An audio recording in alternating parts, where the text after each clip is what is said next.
Greetings one and all. A short broadcast today. Yay or nay? Yay, of course, being Kanye West.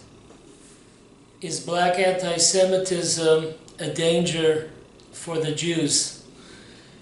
Recently, we've had various celebrities in the black community that have come up with anti-Semitic statements.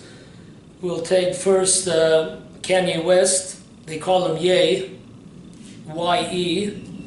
So we have a play on words, yay or nay.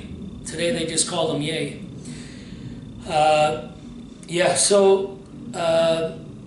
Ye recently in an interview he said that when he gets up he's going to do a Death Con 3 on the Jewish people. Yeah, that's a Death Con 3 on the Jewish people. And he also mentioned in a similar interview that the Jews control the world. This is a very big issue. In one day, it's estimated that Ye lost approximately $2 billion in net worth. $2 billion in one day. He was part of Adidas. He lost 1.5 billion. He's connected to a few other, the Gap and a few other companies. So he lost in one day $2 billion.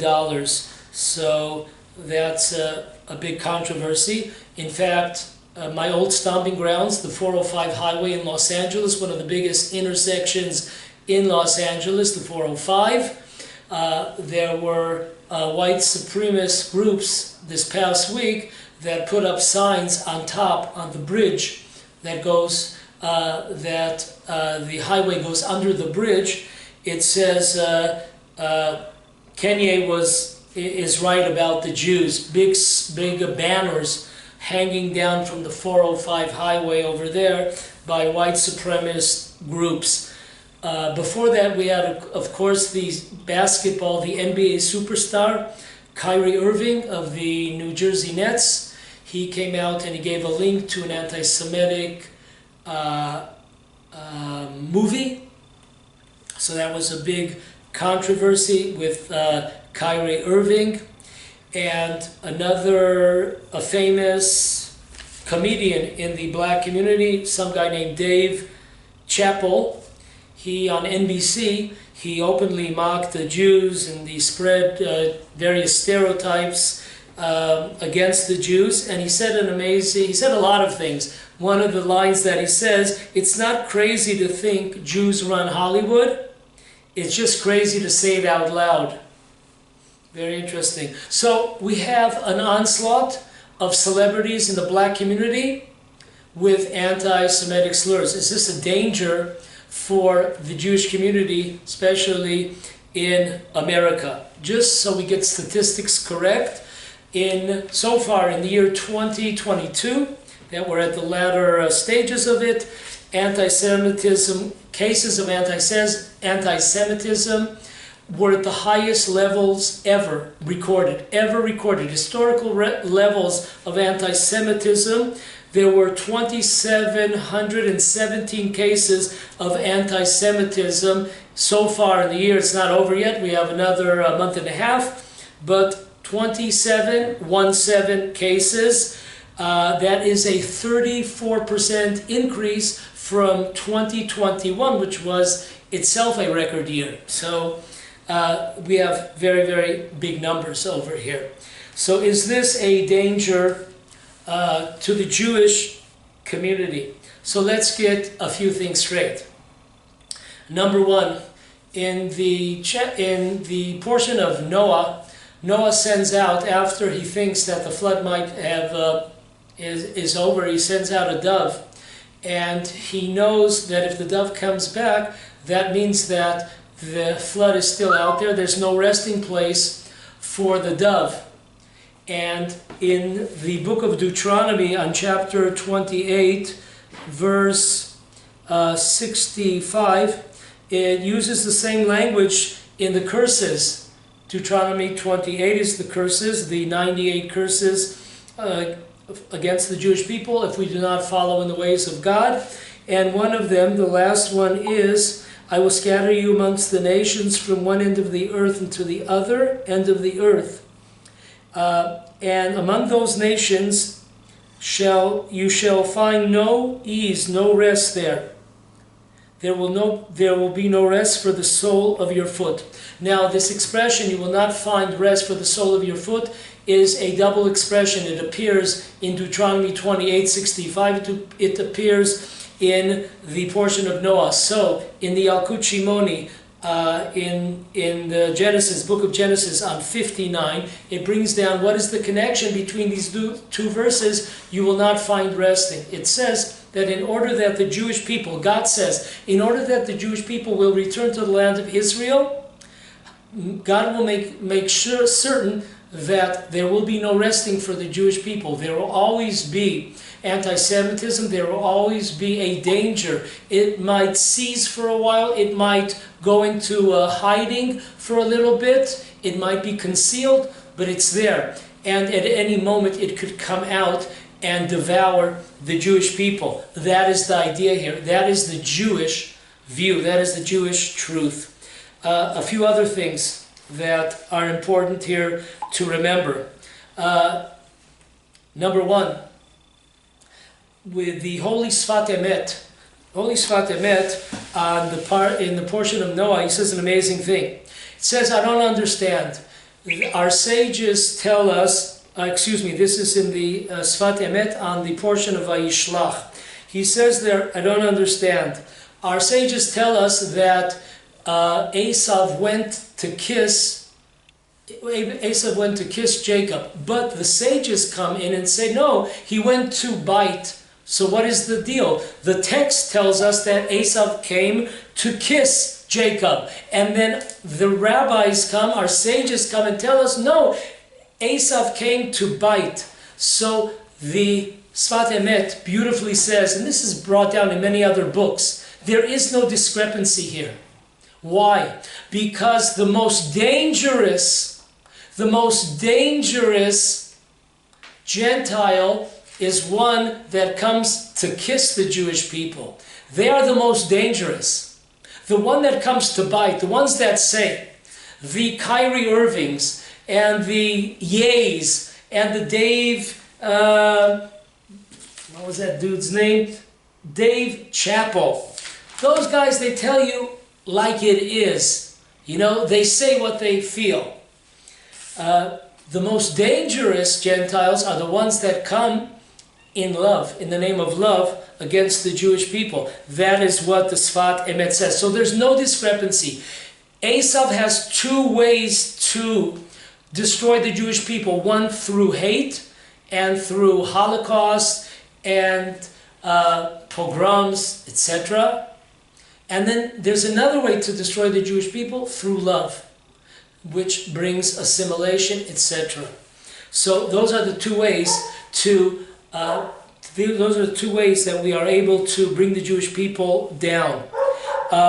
This battle, Rabbi Shimon Bar Yochai says it straight out. There is a Jewish law that Esav hates Jacob. The Gentile, the nations hate Esav. Now, of course, there's always exceptions to the rules. Of course, we know throughout history there are Gentiles that observe the 7 commandments of Noah, and sometimes there are Gentiles that have within them sparks of Jews in their ancestry. So they're Gentile, they are non-Jews, but generations ago they were Jews. So there are exceptions to the rule. But as a general rule, this is what Rabbi Shimon Bar Yochai says. Wherever you are in the world, it doesn't matter. The law is the law. Esav hates Jacob. The nations hate the Jewish people. Remember that. And this hatred, when does it begin? Not when Esav comes into the world. Not when Esav is 20 years old. It comes from conception in the womb. Our sages tell us in Breshit Rabbah 63:6 that the hatred began in the womb of Rivka, their mother. There were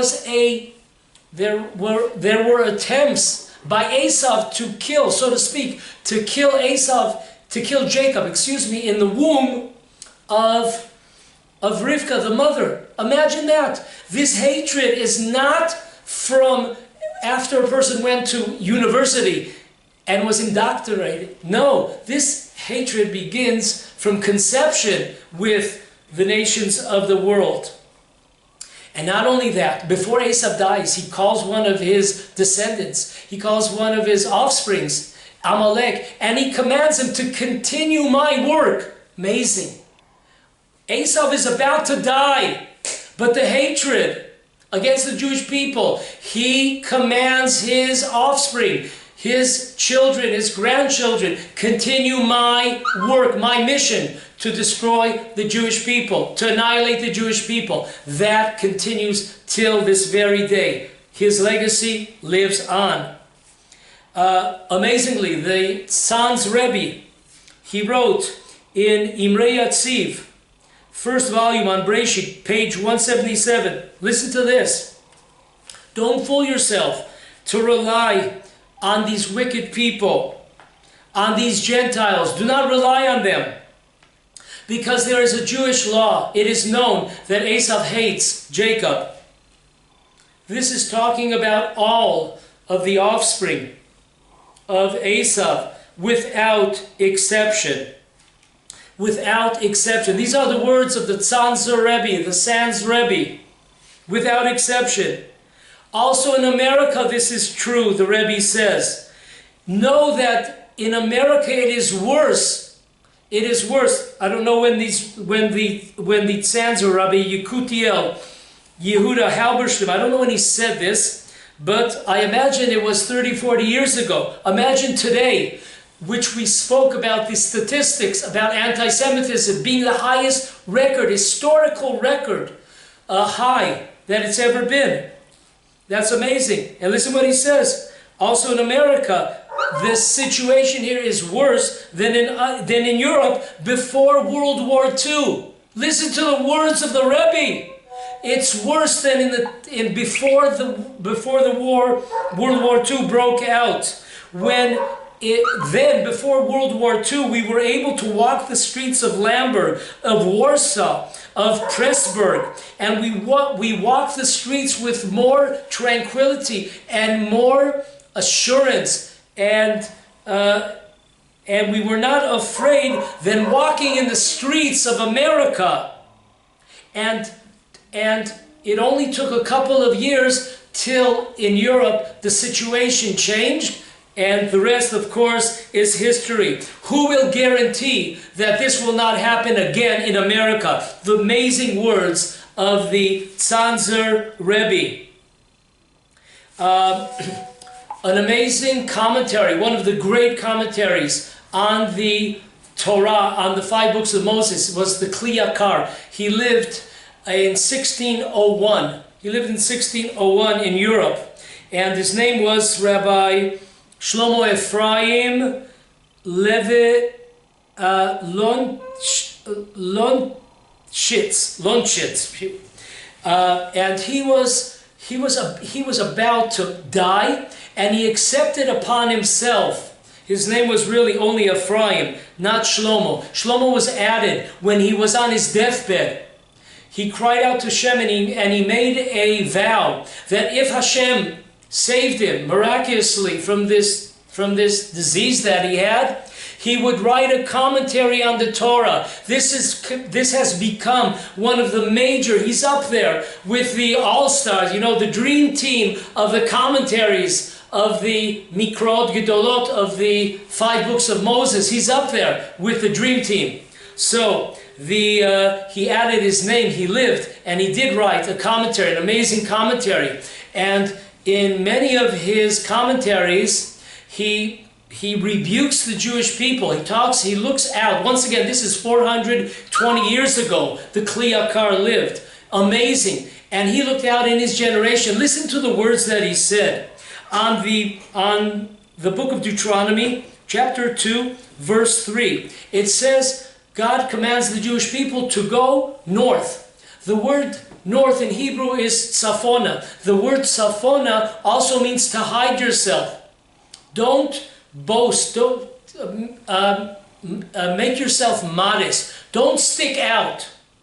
And this is what he says. He says the following, that we see in the previous generations. He's looking out 400 plus years ago, and he's looking at his generation and previous generations. What do we see? The Jewish people sticking it in the face of the non-Jewish world with their fancy clothes and ways of transportation. I can imagine what he was talking about, like there's probably horses. You know, can imagine today, you know, you have cars and some people have their own boats and their own airplanes and their own helicopters. But imagine that. So he's telling the Jewish people, listen to this lesson. Hide yourself. Don't stick it in the face.